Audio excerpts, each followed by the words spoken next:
La place Saint-Pierre est étrangement vide. Pour des raisons de sécurité, elle est interdite d'accès. Le Vatican attend Vladimir Poutine. Et le chef du Kremlin se fait attendre. La délégation arrive avec 1 heure de retard, presque une habitude pour Vladimir Poutine. Pour la 3e fois, le président russe va s'entretenir en audience privée avec le pape François. Les 2 hommes se sont déjà rencontrés à 2 reprises. En 2013, quelques jours à peine après le début de la crise ukrainienne.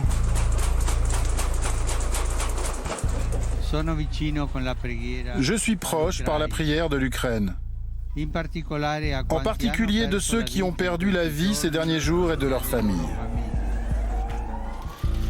Ils se sont retrouvés en juin 2015, au pic de l'implication russe dans la guerre en Syrie. À cette époque, les avions russes pilonnaient quotidiennement le sol syrien en soutien du régime de Bachar el-Assad. Le pape multiplie alors les appels au cessez-le-feu. Nous assistons en Syrie à une escalade de la violence qui implique des civils innocents et continue de provoquer une crise humanitaire de grande ampleur. Hier, malgré le retard, les retrouvailles sont chaleureuses.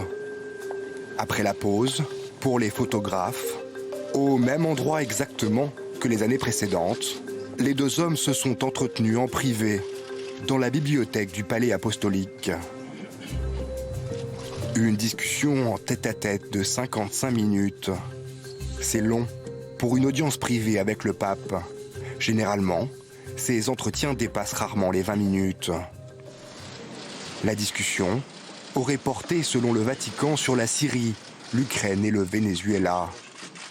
Vladimir Poutine, lui, a qualifié cet échange de très substantiel. Les 2 hommes pourraient se revoir très prochainement. En Russie cette fois. Ce serait une première pour un pape depuis la chute de l'Union soviétique en 1991. Une 4e rencontre pour accélérer le dégel entre le Vatican et l'Église orthodoxe russe, qui compte 165 millions de fidèles.